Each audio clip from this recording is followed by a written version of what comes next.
La semaine dernière, je vous avais fait une vidéo sur la théorie de Gestalt, qui se prononce d'ailleurs plutôt Gestalt, d'après un des commentaires qu'on m'a laissé sur l'une de mes vidéos. Si vous n'avez pas vu ou entendu ce podcast ou cette vidéo, je vous conseille d'aller voir tout ça ou d'aller écouter tout ça. Et bref, dans cette vidéo, on avait abordé le principe de figure-fond, qui stipule en gros que le sujet doit être bien détaché du fond et que l'attention doit être attirée en premier par le sujet pour que la photo soit jolie. Donc aujourd'hui, on va voir 3 façons pour détacher et faire ressortir son sujet par rapport à son arrière-plan. En avant, Guingamp. Avant de commencer, je vous rappelle que sur mon site photomaniac.fr, vous pouvez retrouver l'article complet sur la théorie de Gestalt et vous pouvez aussi accéder à ma formation gratuite sur les bases de la photographie.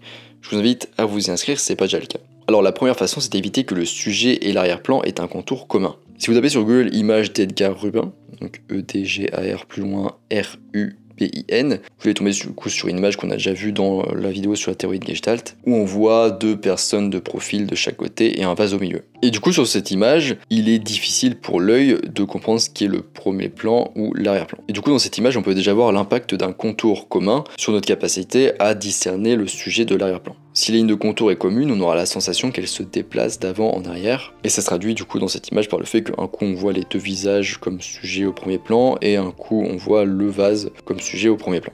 Donc un autre exemple intéressant pour ce sujet, c'est la photo Push, donc P-U-S-H, de Pete Turner.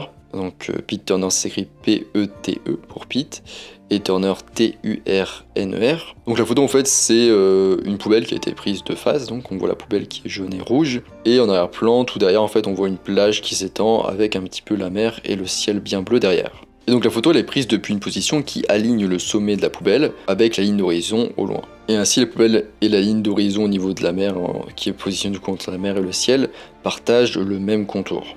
Et puisqu'ils partagent le même contour, ils semblent partager le même plan spatial. Ce qui crée une légère illusion d'optique. On a le haut de la poubelle du coup qui semble être à l'horizon lointain alors que la partie inférieure de la poubelle est vue comme étant proche et sur la plage. Voilà, c'est un autre contre-exemple intéressant pour dire qu'en fait il ne faut pas que le sujet et l'arrière-plan aient de contours partagés, sinon ça a tendance un petit peu à troubler le regard. Bien sûr dans cette photo c'est un choix délibéré du photographe. Ensuite la deuxième façon c'est d'avoir un sujet net et un arrière-plan moins net. Donc les objets qui sont nets attireront votre attention en premier, ce qui sera du coup le sujet, tandis que ceux qui sont flous attireront votre attention en dernier et sembleront immédiatement se trouver en arrière-plan. Donc vous pouvez jouer avec l'ouverture, plus l'ouverture est grande, plus ça va être flou en arrière-plan. Et plus l'ouverture sera petite, plus ça semblera visuellement net. Plus la distance focale est longue, plus on aura facilement du flou en arrière-plan. Et plus elle est courte, moins on aura facilement du flou en arrière-plan. La troisième façon, c'est d'avoir un sujet contrasté. Donc les objets à fort contraste ont tendance à attirer l'attention du spectateur avant les objets à faible contraste. Donc si vous voulez que le spectateur regarde d'abord le sujet, il faut que ce dernier présente un contraste élevé par rapport à l'arrière-plan. Contraste, ça signifie différence. Donc il peut s'agir d'un contraste de tonalité, de couleur, de taille ou de texture.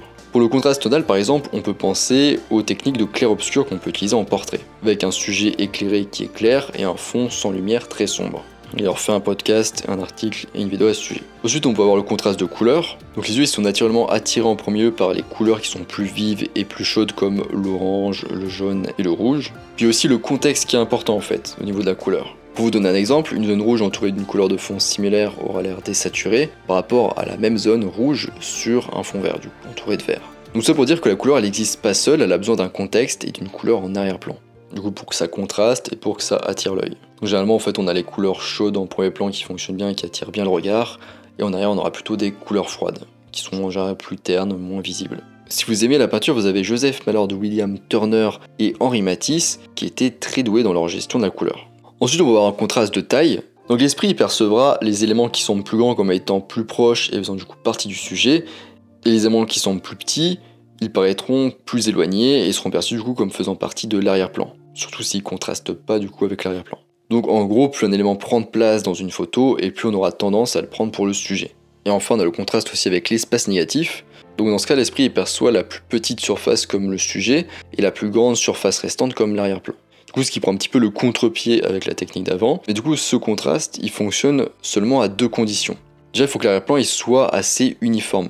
Par exemple une forêt ou des bâtiments similaires. Et très important aussi, il faut que le sujet il soit bien contrasté avec l'arrière-plan. Et d'une autre façon que par sa taille du coup. Donc ça va être par exemple avec la couleur, avec la texture. avec la tonalité, parce que du coup de cette manière le sujet il sera facile à voir et à identifier. Et dans le cas contraire, il se fondra du coup avec l'arrière-plan, il deviendra difficile à reconnaître et du coup l'effet ne fonctionnera pas. On ne sera pas attiré par le sujet plus petit. Donc un objet isolé au milieu d'une scène attirera instantanément l'attention en tant que sujet. Donc l'exemple typique de cette technique, c'est un être humain avec des habits assez colorés, assez vifs, qui se situe en plein milieu d'un paysage, un énorme paysage sauvage. On appelle cette technique l'espace négatif, donc la technique de l'espace négatif, parce que du coup ça signifie qu'on va utiliser beaucoup d'espace négatif, donc d'arrière-plan, pour une toute petite quantité d'espace positif, le sujet. Voilà, on est à la fin de cette vidéo sur 3 moyens pour faire ressortir son sujet par rapport à son arrière-plan. J'espère que ça vous sera utile dans votre pratique de la photo. Donc sur mon site photomaniac.fr, vous pouvez retrouver l'article complet sur la théorie de Gestalt, avec plein d'exemples visuels sur comment faire ressortir son sujet du fond.